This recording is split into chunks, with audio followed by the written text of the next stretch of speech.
episode 5, 4, 3, 2. Hi, good afternoon, and welcome to another episode of HSRC Connect. I'm Dr. Nicole van Weerde, and today we are talking about something that is different. We are reflecting on a book by the legendary Professor Wieland Gevers, and it's a scientist's tale about the meaning of life.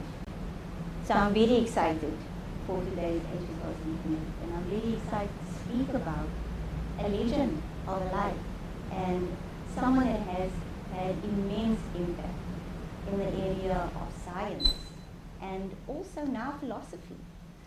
So the book that he's recently published is a reflection, an autobiography of everything he's done and his experience. And with me today I have a very exciting panel. I have the legendary Prof. Wieland Gevers himself. Welcome, Prof. Yeah. I have Professor Denver Hendricks. Welcome. Hello. Thank you very much. Hello. And our very own Dr. Michael Gastro. So today we have some areas in the fields of medical biochemistry, and we also have our very own Michael Gastro, who has experience in science and society. So specifically, Michael's research is on the public perceptions of science. And we really want to speak and hear everyone's opinions and everyone's input on science and its particular impact in answering questions, some philosophical questions about the meaning of life. So on that note, I'd like to go to Professor Wieland Gevers and ask you, Prof, why now? Why did you want to write a memoir, and why did you want to write this book now? What was so important about this time? Yes, thank you. Essentially, I want to point out that the book is not written in a sense for my own purposes. I intended it to write at the end of a long, very long career, activities all the time which are described in the book.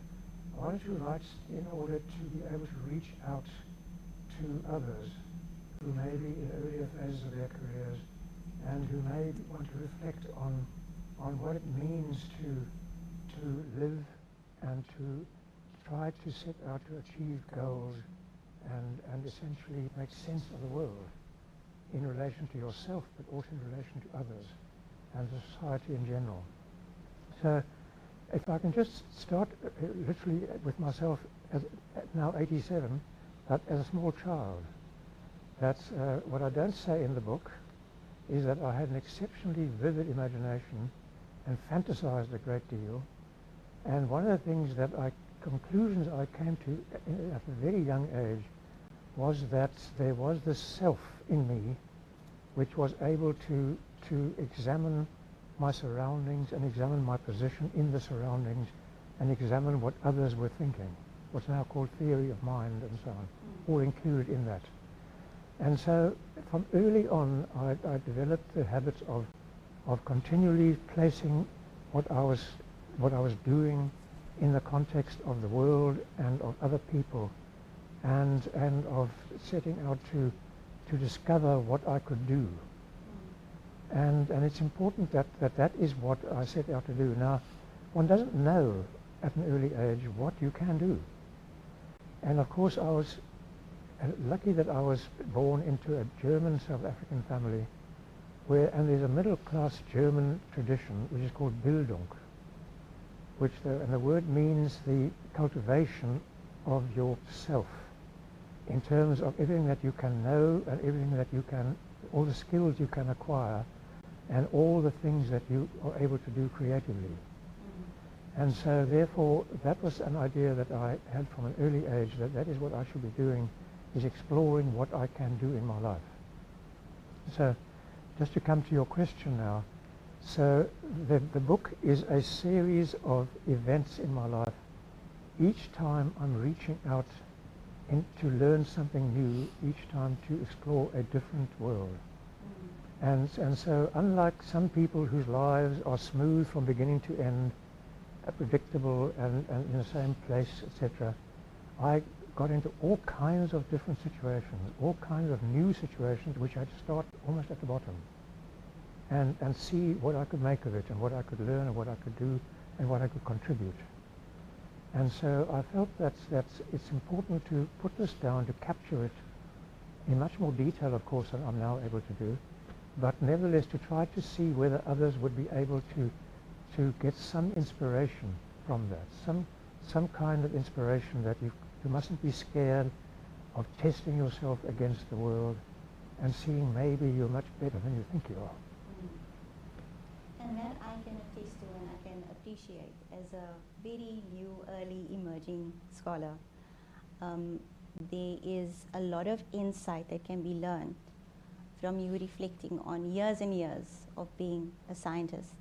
And science has kind of been a big narrative in your life. So maybe if you can reflect on when you first started with science and what impact did it have on your narrative of life, if you reflect on it. Yes. Well, essentially, the position is that I was an all-rounder because of this philosophy of wanting to explore everything as a young person. So that I couldn't decide what I was going to do when I left school because there were so many things I was interested in doing. And so eventually I decided to do medicine because it seemed to offer the best opportunity of working with people and having a scientific basis of that interaction and to be able to make a contribution of new discoveries and new ways of treating people better.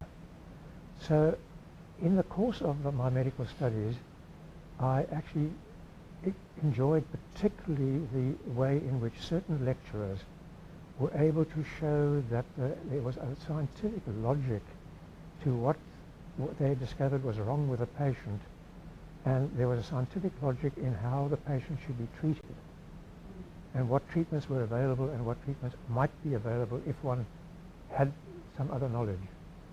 And I found that enormously stimulating, so that at the end of my medical studies, while I enjoyed practicing medicine, I thought that I would now become a scientist, and there was an opportunity to do that by going to Oxford University and studying with the Nobel Prize when I couldn't be better than that. Yeah. And I mean, for many people, there's this contrast between the hard sciences and the soft sciences, physics and philosophy. So I'd like to hear from you, Prof. Denver Hendricks. You are from the field of, or the discipline, I should say, of medical biochemistry. Also the hard sciences. Have you ever reflected on the meaning of life, and has your discipline and your interest shaped how you question that? Absolutely. That will take me a little longer to answer that question. But in the book I explain exactly the unfolding, the endless unfolding, because the beauty of science is that it is the one human endeavor in which we behave like nice people. If I can compare with all the other human activities, this is the one place where there is a community of people who agree on a basic rule that they won't publish things that aren't so, and they will correct things, mistakes that have been made, they will build on previous knowledge, they will publish their work, and they will seek to work together if they can put their skills together, etc. So it's a community which makes fantastic sense. But it's also a way of endlessly finding out more, unfolding secrets, unfolding the mysteries that are behind this natural world in which we live. So therefore, far from being a medical biochemist, I was actually very much broader than that, in the sense that I was fascinated by many things, particularly that you're not an automaton. You have to position yourself as a human being in the world, and you have to form a model that is scientifically sound of how society works and where we come from and why we do things the way we do and what are better ways of doing things. So I've always been interested in evolution and in human societies and in much broader questions. So, and that is because of my belief that the scientific inquiry is able to give us answers. Thank you. I would like to ask Prof. Denver Hendricks, maybe you can reflect on your discipline and how that has almost helped you contemplate the meaning of life, which is something very existential. But in your reflection, I'd also like you to think and reflect on what impact Prof. Wieland had on your life in terms of connecting or intersecting the science with the philosophical. Sure. And so, in two parts really, looking back at my training as a biochemist, as a scientist, and looking at my background is really in biochemistry, but I also come from a zoology background. And so I already came into the biochemical society environment having a very strong understanding of evolution and how that explained life as we knew it. And I think when we try and explain life as it is, most people tend to look at religion to try and understand life and where it came from and the meaning of life. For a long time, evolution didn't really fit into that understanding as it was constructed many, many years ago, but for many of us, 2,000 years ago. My view is that I very readily took to the idea that evolution explained a lot of what we saw in living systems around us. And it was easy because of the science that I became integrated in as part of the Department of Medical Biochemistry, where we really tried to understand the essence of what life is and how it worked. Of course, even right now, understanding the little bits and pieces of what life is constructed of doesn't really talk to the issue of the mind and consciousness and what it's all about. And I think what became quite important at that point is, although I didn't really work on those things in little test tubes in the laboratories in Prof. Gevers' department, it's the social environment that was created that became quite important, because it was in those conversations where we spoke after hours and on runs and in conversations at people's places that people spoke about these issues. And space was created for people to kind of construct their own meaning and test that and follow that. And so I have a very particular view of how I understand life. And it comes from that spaces that were created then. Talking to the second point, which was, what impact Wieland has had on my life. And we spoke about this earlier on when, in fact, it really started 1981 when I was a third-year student at UWC, 1981 being a point in South Africa's history where we had the height of repression, apartheid repression. UWC had quite a bit of student action demonstrations and student action on campus, and so we were part of that.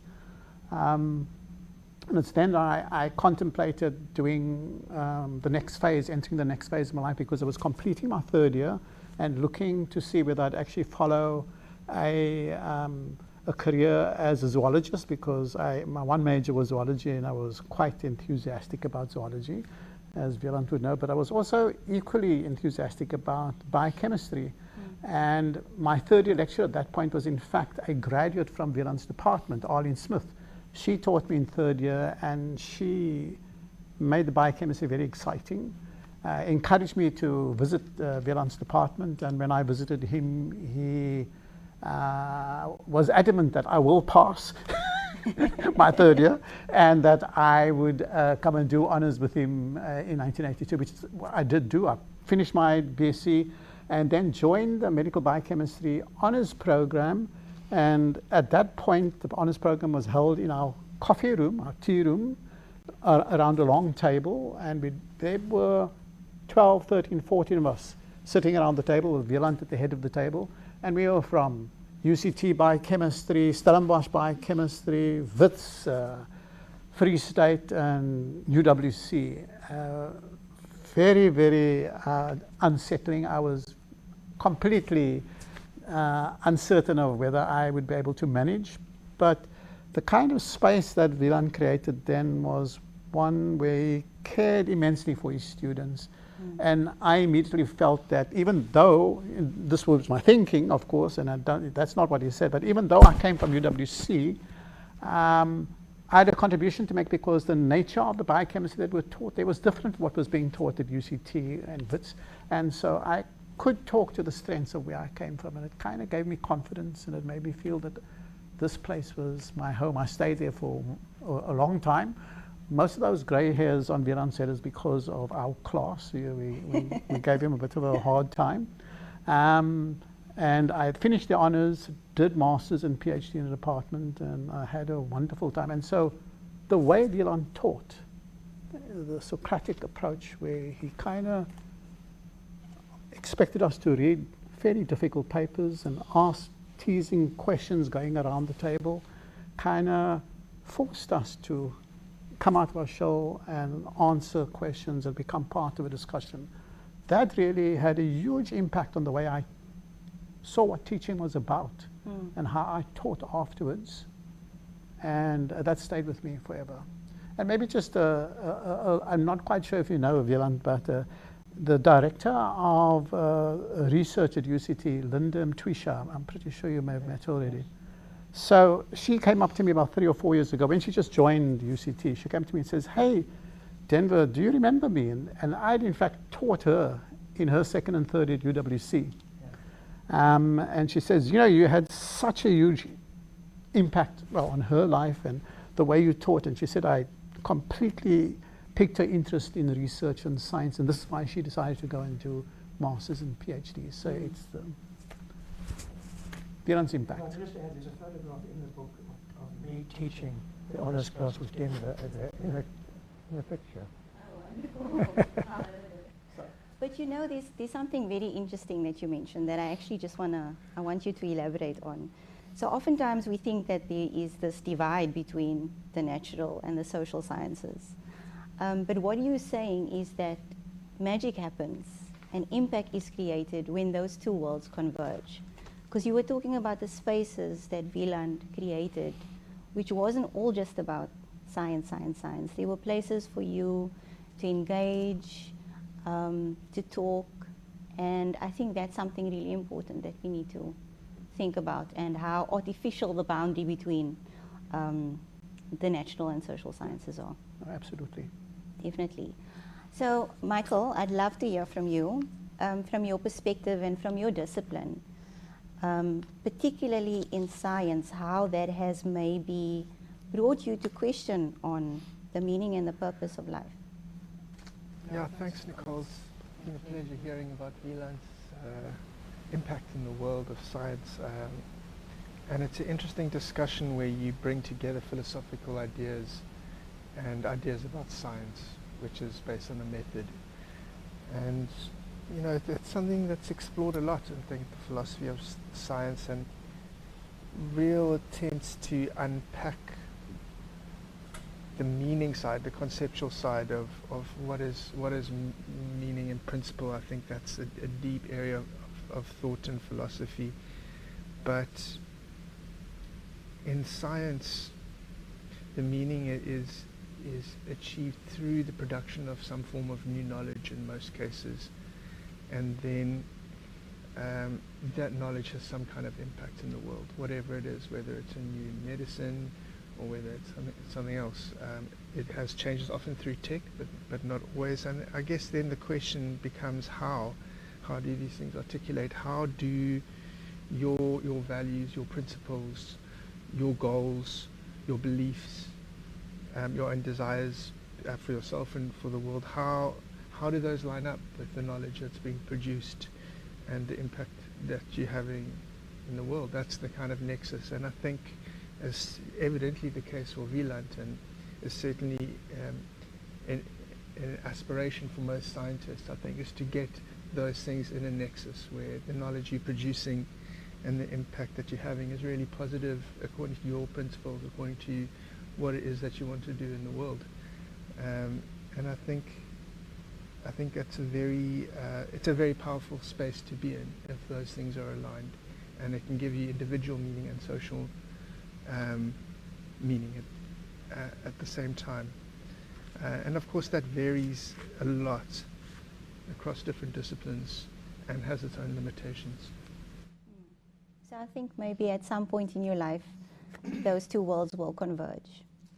So Prof, you mentioned in the book, close to the end of the book, you say, this shift of mental emphasis from professional to personal concerns is illustrated by my relationship to the progress of science. And I want you to reflect on that statement and maybe answer the question of whether there was a defining moment in your professional or personal experience that really shaped or reshaped your perspective on life. I think I'll answer the second one perhaps first. The defining moment was when I had obviously enjoyed and had an enormous amount of pleasure from teaching and researching, and found that was a very satisfying life, which gave me meaning because I was not only living but getting a lot of feedback from people that they were gaining and they were feeling happy as well and so on. But I then thought that maybe your contribution can be bigger and on another scale and in another way. So when I was invited to apply for an administrative post at UCT, one of the deputy vice chancellor posts, the opportunity arose to be the person responsible for the academic process, as it was called, academic affairs, which meant teaching and learning. And that gave me the opportunity of trying to examine the way in which students learnt, in particular at the critical time when there was an enormous influx of black students into the university system who had, generally speaking, not been well prepared for university study. For many reasons, but we won't go into that, but there's no doubt that they were talented, but they didn't have the preparation and the experience to be able to handle the old curricula, the old model. So therefore it was imperative both to see whether one could improve the teaching models and the teaching curricula and the teaching approach. This is all before technology came, of course. And so it meant that I could actually ask a question of the university, because it had some faculties, medicine, law, commerce, engineering, where the faculty teaching staff would spend days and days mulling over what courses should the students take and what should they learn and what should they be able to do when they have taken these courses. Whereas the so-called for-credit faculties, like the BA, teaching the BA and the B social science and BSc, would simply say you've got to have 18 credits at each level, and you must, if you're doing this major, you must have this minor, and there's a rules, but then you can do what you like. Depending on the timetable, when you get up out of bed, you take the courses that you like, whether good or easy to do, you know, all that sort of thing. I'm caricaturing it a bit, as you realize. But nevertheless, it was an attempt to see whether those faculties would also sit down and reflect on what was it that their degrees, when awarded, actually had enabled their students to do in a reproducible, testable way. And not just saying, well, you've done English 3, done Psychology 3, go into the world and see what the world does for you. But actually some kind of idea as to what it meant. You must remember this is also a time when the ANC government was very interested in outcomes-based education. So to some extent what I was proposing was an outcomes-based approach. So I'm just saying that you asked about a defining moment. That was a defining moment when I wanted to generalize into a system what I had previously been doing at the personal level. Now there'd be I wouldn't be interacting with individuals, I'd be interacting with people who run courses that individuals take. And that led me into a long history described in the book of battling which is still not finished in a sense, of trying to ensure that the initial bachelor degree is actually an enabling degree that is useful in the world and that empowers people to be able to do things that they need to do and want to do. And that will take the economy and the society to a better place. And so, without going into details, that I then represented that all the universities in South Africa on the South African Qualifications Authority, called SAPQA. And that is where we were able to protect the idea that higher education qualifications can't be broken up into small bits and pieces like vocational qualifications can. You can become an electrician because you took this course and that course and that course and this course, this certificate that makes you a qualified electrician. Not so with higher education, especially if you're planning it carefully and trying to achieve goals. So therefore they accepted the principle that there would be an NQF, a National Qualification Framework, in which there would be whole qualifications in higher education, but they would be outcomes based because they'd be pitched at different levels on the framework, so that a level 7 qualification would be a qualification in which there would be some experience of doing research. To give you an example. Yes, I was going to ask you for an example, please. Yeah, that's an example. The PhD, for example, at the moment most people think a PhD is you go off for 5 years and you have a supervisor somewhere and you research something in great intensity and you produce a thesis and you send it to examiners and they say okay, and then you get a PhD. We said that's not good enough. You've got to define what does a person with a doctoral degree, what can you expect that person to be able to do? Should that person already have supervised the younger, like honors students' projects, so that they've got some idea of how to supervise people, not just work on their own? And secondly, should they have published papers? Should they have written papers and drafted them and not just have been part of the boss's authored papers? Should they have had some experience of drafting a proposal, a research proposal, etc.? So I'm giving examples of how we try to define what in fact these degrees should mean. And most of that was adopted. Incompletely, I'm afraid to say, but nevertheless it made a big difference to the system. And now when a new proposal made by a university of a new course, they have to say how this will work in the NQF before it's approved. And so that was a defining moment when I was able to make a contribution to the system, to the national system, and I hope help a lot of people at once, without actually knowing them, and all generations to come, sort of thing. Now, if you go back to your other question, is that that's a bit more vague in the sense that I have always, as I answered you earlier, I've always been intensely interested in everything. So my discipline, biochemistry, I did as my central interest, and Denville vouched for the fact that I read journals like crazy, and I knew most of what I had to know. But I also was somebody who did performing arts. I read poetry. I played the piano, and I did other things. But I also was very interested in social science. I was very interested in the interaction between social science and hard science. So in fact, at a graduation, the former president of the HSRC, Professor Crane Sudin, was there when I gave the graduation lecture to the social science faculty when they were all graduating, which is called the Human Genome, the Social Sciences, and where we go from here. So I'm intensely interested in how much you can in fact achieve by acknowledging that the hard sciences tell you much but not all. Yeah. And the social sciences tell you much but not all.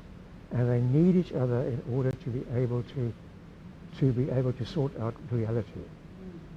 So I gave the example that if you have a Russian visitor to South Africa and you invite him to Newlands to watch a rugby game, and you don't tell him what the rules are of rugby, this poor person will be sitting there watching 30 people throwing a ball around. And so there's actually a joke saying that the Russian eventually said, why don't they give each person a ball? He said, they all chase one ball. So that's what you have when you have an incomplete sphere of knowledge. So I'm very much this consilience between disciplines, and in fact I promoted sports science is one of those disciplines which came out of my department, which we nurtured from the beginning with Tim Noakes until there was a Sports Science Institute of South Africa at Newlands. And that had fantastic academic potential because you had to have physiologists and biochemists and nutritionists and psychologists, and all had to work together on sports science. So that is why I was always very turned on by the notion that you had to bring things together. And when we formed the academy, most of the other African countries have got academies of science, which is hard science. But when we formed our South Africa, the new South African Academy for the New South Africa, we formed it as an academy of all the sciences that inquire after truth and knowledge. Social, humanities. If you're an historian, we have historians in our academy who use the historiography, who use history as science, as scholarship. So that's why that breadth is very crucial to me. And I think the connotation is that science is only hard science, when actually it is the social sciences, it is your history, your creative arts, all of that. There's something important that you mentioned where you said you tried to change or affect change in the system from, just a tick box exercise of having or getting a degree to something that was more outcomes based, and you wanted to reflect on the skills. And I wanted to add, because you said it's an incomplete process and journey. And also just to add that I think it will always be incomplete because it's a continuous process, right? It's not a static process. It's something that has to emerge and change as society changes. And the skills that graduates need is going to change all the time. So I do think it's a continuous process. That is one of the lessons that I learned. I mean, essentially, the present age of the artificial intelligence and fourth industrial revolution, those are such game changers that the rules are now completely different. I tried to teach my way. I went back to teaching people in the medical school, and I found that I just couldn't do it with these new methods. Just not able to use them. So I was a person of my time. But nevertheless, I think that the fact that there was a change in the system as a whole makes it more prepared for the changes that have to come. You want to build the skills and capabilities, right? Thanks, Prof. I just want to go to Prof. Hendricks. I want you also to reflect on your career and whether you found yourself going on one particular path at some point in time and whether there was a defining moment that made you shift that path. So I think one of the defining moments was in fact the point where I decided that I would go and do medical biochemistry at UCT in the Faculty of Health Sciences. And it was making this decision as to whether I'd follow zoology or go into biochemistry. Biochemistry was much more challenging the way it was taught at UWC, and it was exciting. Unfortunately, the way zoology was taught was kind of more by rote learning, unfortunately, although the field is hugely exciting and we're living in Africa in the first place, but secondly, we're living in the Western Cape, the Cape Floral Kingdom, where everything is so unique and it could be different. But the way it was taught was, unfortunately, at that point, was not where it is right now. So things have changed. But I moved into biochemistry, and in a sense, my life has changed, and I became a biochemist. I spent 7 years, I think, in medical biochemistry, did my degrees there. And Wieland came to me at that point when I was nearing the completion of my PhD. He says, right, Denver, you need to think about what's going to be happening next, and we can arrange for you to go and do a postdoc. And it was Peter Jones that you spoke about at that point, who is also mentioned in the book. And he's over, it was Los Angeles then, San Francisco. And I could go and do a postdoc at that point. And given the time, given where I come from, I told Gillard, no, I want to go and teach. I want to go and teach back at UWC. And so that was another change in direction. At that point, I'd made a decision that I wanted to go back to UWC. I felt that I'd learned a lot in medical biochemistry, and I wanted to give back some of what I'd gained back at UWC. So I went to UWC, and Wieland and his colleagues helped me apply for a position, because at that point a position was becoming available in the department that I'd done my undergrad degree in, and I then applied for a position there. And I got the position in biochemistry at UWC, and I went to go and teach biochemistry back at the place where I'd done my UWC. But essentially taking the skills and the approach of what I'd picked up in medical biochemistry, some of it, and try to apply it into an undergraduate program, and taught the second years and third years biochemistry, started an honors program, and started a small research program. It was immensely interesting and exciting. But that shift going from UWC to UCT was a big one. The next shift going from UCT back to UWC was another big shift, where I then shifted into a teaching mode and starting a research program together with a colleague of Wieland's, Professor Iqbal Parker. So I kept my links with UCT, Faculty of Health Sciences. And in fact, while I was teaching the second years, I just remembered now, at second year biochemistry, second year biochemistry and third year biochemistry. Second year biochemistry, you do all these metabolic pathways, which can be terribly boring, as somebody can tell you, but they can also be immensely exciting. And of course, the excitement is being able to touch the things, being able to see the things, being able to relate to things.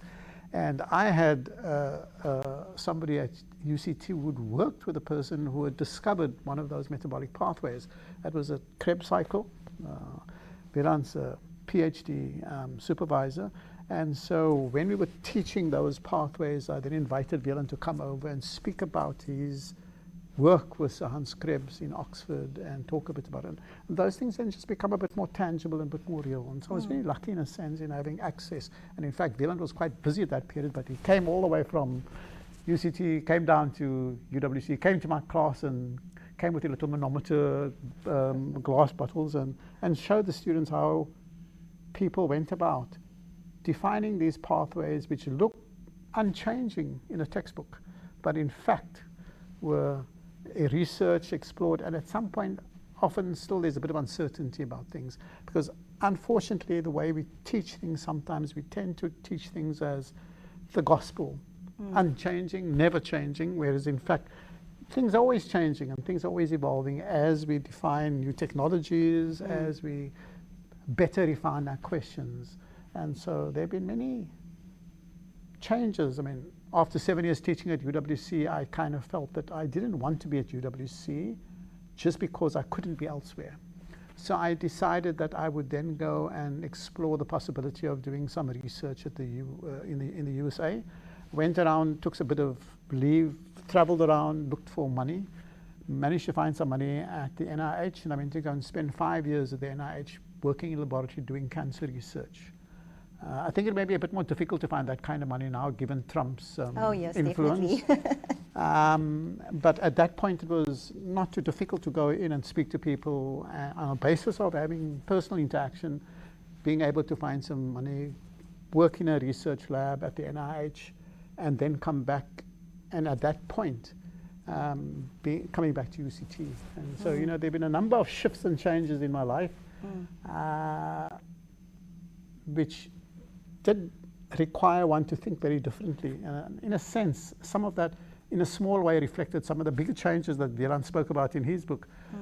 But having made those shifts, you kind of always find that there are people willing to help and help you push, help you find ways to connect with people. So there's another thing that you touched on that I want to ask you about before I go on to Michael.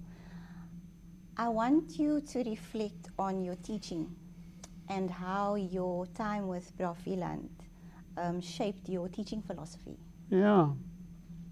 So the teaching that I became familiar with at medical biochemistry was of a form where we kind of sat around a long table, 12 of us with the lecturer, and particularly referring to Wieland's style, where we'd be given, and so what we had is we had 10 modules for the year, and the modules were divided up into like 2 or 3 week batches, mostly 3 week batches, and we'd get reading for that 3 weeks, and we knew what we were going to be discussing each day. And so you'd come prepared for the paper in the day in question, and Wieland would sit over there and Wieland would say, so Denver, tell me, what do you think? I mean, why do you think they use this particular buffer for this particular, experiment? And you would have read through things, and we kind of had those kind of questions or similar kind of questions before. So you'd kind of, think a bit about what had happened, think through things, answer questions. Sometimes your answers were wrong, but I never ever got from Wieland, oh, what a stupid answer, It was always encouraging and always supportive. And it was always this allowing space for interaction between yourself and the supervisor and yourself and other students. So when I went, and of course that continued in the master's and PhD, but in a different form because you're now interacting with your supervisor. When I went to UWC, you're sitting with a class of, at second year level, maybe 90 students, and more depending on how it grew. And in your third year level, maybe 30 or 40 students. It becomes a bit more difficult to do that kind of approach, but I tried. So what I did is if we do a block of lipid biology for the next 3 weeks, I would, and so it takes a lot of time beforehand, and I know Wieland did this for his undergraduate teaching as well. Write down day by day what material is covered in the textbook, what information they needed to know, and questions that's associated with that teaching for the day. Do that for the whole 3 weeks, and I have a little booklet that would be about this thick. So when the students came to the class the first day, they'd get their booklet. And I said, look, and explain to them what I'm going to be doing. First day of teaching, not much teaching, but the next day, there's work that I expected them to do. And I'd stand in front, and the first thing I'd do is I'd get them to sit in little groups there and there. There's this group of 80 people would sit in groups of, they turn to one another, and they'd go through the material that they were supposed to go through last night. And I'd then move around the class, check that they'd done it, then I'd come back to the front, and then I'd ask that group, I wouldn't ask a person, I'd ask that group to nominate somebody to give their answer to the first question. And so we'd move around the class. It's not very efficient because it takes a time to do that. But it allowed for much more interaction, allowed space for people to ask questions. Yeah. And that's how the experience in Wieland's department affected the way I saw my teaching. Interactive, lots of interaction with one another, interaction with the lecturer. And that happened at second year level, but it happened more effectively at third year level when the class size was smaller. Thanks for sharing that. So, Michael, I'd love you to reflect on your kind of academic journey, where it started and how you ended up in the field of science and society and looking at the public perceptions of science and scientific impact in society. If you could just reflect on that, and whether in that journey was there ever a key event or a moment that made you shift towards the direction to be where you currently are now? Sure. Yeah, it's been a long journey. I think initially also I was quite skeptical about the idea of being an academic, but slowly grew accustomed to that fate. In science and society, what it is that we do is study the institutions of science themselves, and technology, which is applied science, is the outcome of the science, whether it's digital tech or other forms of tech. And to me, it's a fascinating object of study because of a whole bunch of reasons. And one of them is the really fundamental generative power of science as a human activity, because once the knowledge frontier is pushed forward, it generally stays there. You don't lose it. 100 years later, that knowledge is still there. It's being built on. So it's a positive human activity. It's a constructive one. And it's something where even scientific progress 100 years ago can hugely impact what's happening today, and so on. And I think it's a very interesting arena in which the promise of human potential can really be significantly filled. So we being a version of our best selves when we're pursuing knowledge, when we're collaborating, when we have like a rational basis for interaction, and the products of that are so world changing. So it held a fascination to me, both from a rational scientific point of view and from a humanities point of view, where science fiction would be very interesting. But there were two moments, I think, which pushed me into academic inquiry, and they happened simultaneously. The one was the arrival of the square kilometre array in South Africa, which, being interested in the world's best tech, was very capturing to me, because it was very superlative. They'd have the biggest telescope, the fastest processors, the most data, the kind of most James Bond lair headquarters. It was all up my street, and I thought this is interesting, not as astronomy, but as a scientific enterprise to study as a social scientist. And then also I had my first child, and I realized I needed to do a PhD. There was no more skirting that issue. So those two things came together. And it's been a fulfilling journey, because our work really impacts on science and tech. With tech, it's usually more practical. How do we keep AI in check so it doesn't infringe our rights, or how do we get the most social impact out of this or that venture? But it's also a science policy that speaks to our values. So how do we make it more inclusive? How do we bring the public on board? How do we bring stakeholders into the process? How do we align what we're researching with national priorities for the people? So all of those things kind of came together to propel in that direction. And just to follow up, Michael, do you think, because obviously what I'm hearing you say is important, is how, this intersection of hard sciences and social sciences, or natural sciences and social sciences. And in your experience, your opinion, do you think that the divide between the natural and social sciences, or is it converging or is it diverging? Well, it's simultaneously integrating and disintegrating. And I think that's really just a result of where those two concepts sit.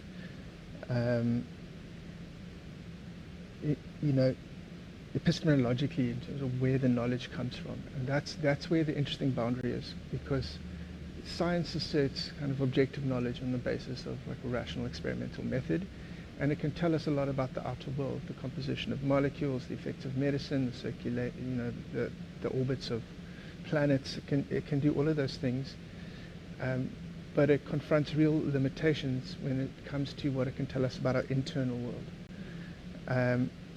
For example, one kind of area that skirts that boundary was Hedy van Rooyen's work on poetic inquiry, where there was an effort to bring poets together and social scientists together and try and circulate an understanding on that basis. But being part of that made it very clear to me that as superb as science is at understanding the external world, it really can't do what poetry does in understanding the internal world, and vice versa. And so bridging those two spaces is interesting, and it applies more generally, I think, the Kuhn kind of two cultures of science thing, where you have different cultures in different parts of science that have very different functions. So that's always been on the mind, but I think, you know, when it comes to policy-oriented research, you somehow need to expand the imagination around those two things, around the kind of empirical stuff that's happening with science and the really social stuff that's happening to the public, and that's where your mindset needs to be, encompass those things in order to get the right perspective on the policy that mediates.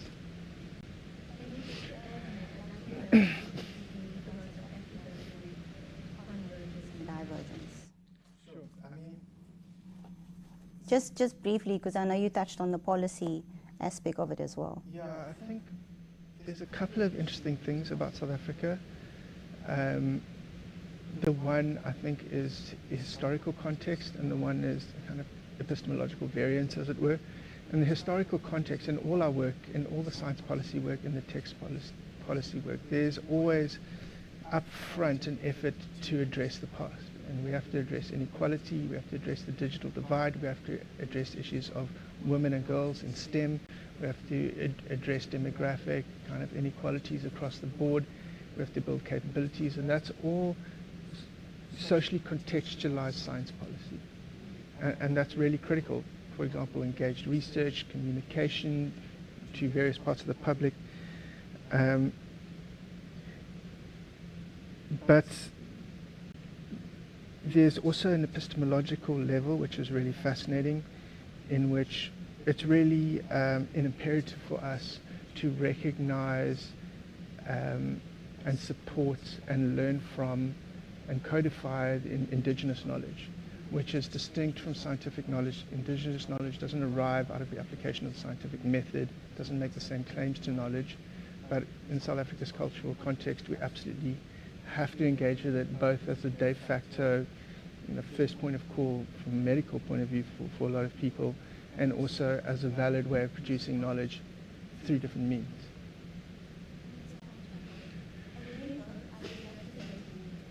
About your experience of this convergence and divergence. Have you seen it converge or diverge? And I'm talking about now the natural sciences and the social sciences. So in your experience, have you seen that converge or diverge with contemporary society, changes in technology? If you could reflect on that, please, and then also contextualize it within the context of South Africa. So in a sense, I think the issue of social science and the hard sciences, as it were, has in a sense mostly played out in my own head, because I've not really participated in work fora where I've physically had interacted with social sciences. However, the faculty has made a huge amount of strides in pulling in the social sciences, humanities into the Faculty of Health Sciences teaching and learning, just because there's a recognition that the social sciences plays a role that in fact the hard sciences can't full, as it were. And so there's been quite a big endeavor to make sure that that crossing over happens in the Faculty of Health Sciences. I've, on my part, in the space that I worked, also recognized the importance of indigenous knowledge, recognizing that it's not necessarily based on hard sciences, but there's certainly evidence there that probably needs to be followed up. And so the space where I came from, looking at compounds that may play a role in the treatment of diseases like cancer, it's always been interesting that we don't lose indigenous knowledge just because of the historical background that we've had in the country, where indigenous knowledge has been kind of considered unnecessary and certainly not something that people would want to, in fact, value. So I do think there's a recognition that we need to be looking at systems other than the hard sciences, and I'm thinking very specifically of indigenous knowledge, and asking how we can bring that into our current system of being. I don't think that we're there at the moment in fully recognizing and realizing that overlap, as it were, and bringing it closer. But there are certainly quite a number of people trying to make that jump from the hard sciences and pulling in the social sciences into what would be considered on such. And like Wieland, I agree, you can't really have a system in a country where you're only pushing the hard sciences and in fact pay no thought and effort at all. It has to always be money in terms of making sure that you support that component of human existence, really. So I think we do need to work harder at supporting both areas, and it's going to become difficult to do that given where we are financially as a country. But I think if we don't do that, I think we do that at our detriment, I think. I think so. And you, Prof, you reflect on 8 decades of life in your book, and you talk about your various interests, and you talk about growing up and experiencing different countries. And you've obviously seen the landscape of this country change in so many ways. And based on your experience, how have you seen the philosophical and the science? Have they converged, have they diverged, or has it been this continuous shaping and emergence over the years? And I want you to reflect on that, but specifically also in the context of South Africa. Yeah, I think that I listened to what Michael said about these various aspects of the particular requirements in South Africa, or what we have to look at and the kind of things we have to consider. First of all, if I can make the comment that I believe that indigenous knowledge is actually scientific knowledge, because I don't know how else it would have been discovered in the first instance. I mean, there's no way in which at some time in the past a remedy was simply picked up from the ground and used to treat something. Somebody must have said, let's try this and let's see if it works, and let's see if it works again, let's see if it works again, and then it became part of indigenous knowledge. So there's no difference, if I can just make that comment, in the roots of it. Obviously there are parts of indigenous knowledge which depend on concepts of religion, religious aspects, and that's a different matter. But to get to your question, I think that I'm a very practical person. As if you read this book, you'll see that generally speaking, when people start spinning too many stories, I'm very focused on what I believe is concrete and what one should do and what one can do and how it can be done. That's the creativity of being able to find a way of solving a problem or improving a system and so on. So for example, there's been an unbelievable amount of talk about science, policy and innovation and so on and so forth. But when we built the academy, we found that there was unbelievable ignorance of what those concepts were. Because our academy idea was getting away from prestige kind of people walking around saying, I'm a member of the academy, but saying do something useful. Put perspectives together in a panel and say, what should we do about this problem of teenage pregnancy, for example? And then you'd put a team of people together, social scientists, endocrinologists and gynecologists and whatever, and educators and so on, and you put them all together and they would then come out with a set of recommendations of what would like to work. Now, we found that when we took those to the government departments, there was almost no interest. There was no receptiveness to this. Was done by the country's best brains by the country's new academy, and we had enormous difficulty getting government departments to take any notice. And so I must say I differ a bit from Michael, because I believe that ultimately you've got to know what the substance is of what you're talking about and how you can practically do something about it. That's what my section on action I told you about. I'm very much action-oriented in a creative way to find new ways of getting to a place which everybody else has tried to get to it and hasn't been able to go. Find a way of doing it. And science is a very good way of getting there, but not the only way. There are lots of other things you need to do. So you can, when we did the first study done by the by the Academy was a study of nutrition and HIV and AIDS. Now we did it at the height of Mbeki and the Department of Health advocating nutritional solutions to the problem. And we wrote a report which Thabo Mbeki, as president of the country, took the trouble to write a 12-page critique in his weekly column called Africa Today, ANC Today. And the thing is that in that he clearly got the message from us. He clearly understood what we were saying. That in fact is appalling nutrition in many parts of the country. And not only the poor people who are not poor were just as badly nourished. So there's a huge problem with nutrition, but is it the cause of the disease, etc.? And so we clearly pointed out that there was a virus, and that this virus was real, and it was an infectious virus, and it spread this way, and so on. So he actually read that and commented on it. And that, I must tell you, is the best response we ever had from any member of the government to our reports.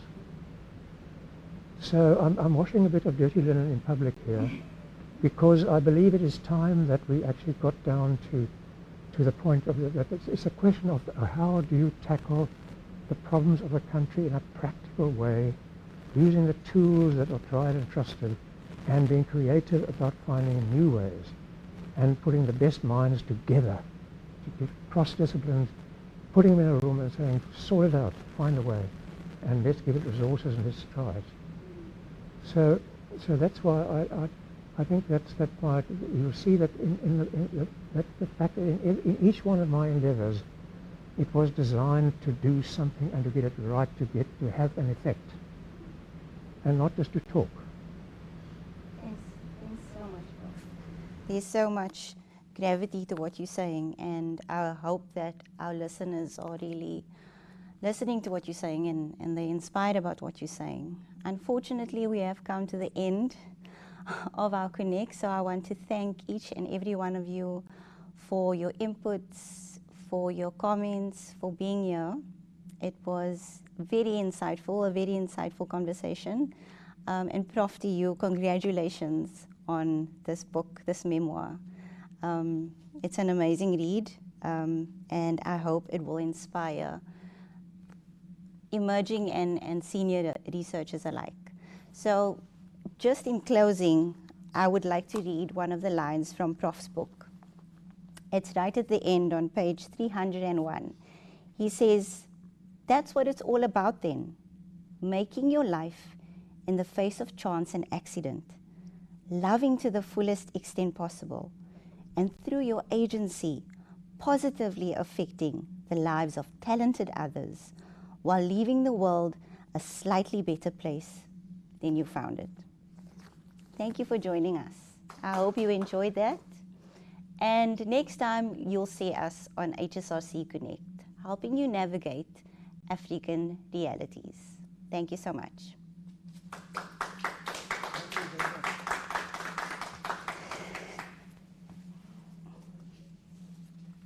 Well, thanks, Nicole. Thank you. I know I would have loved to get on the topic of impact.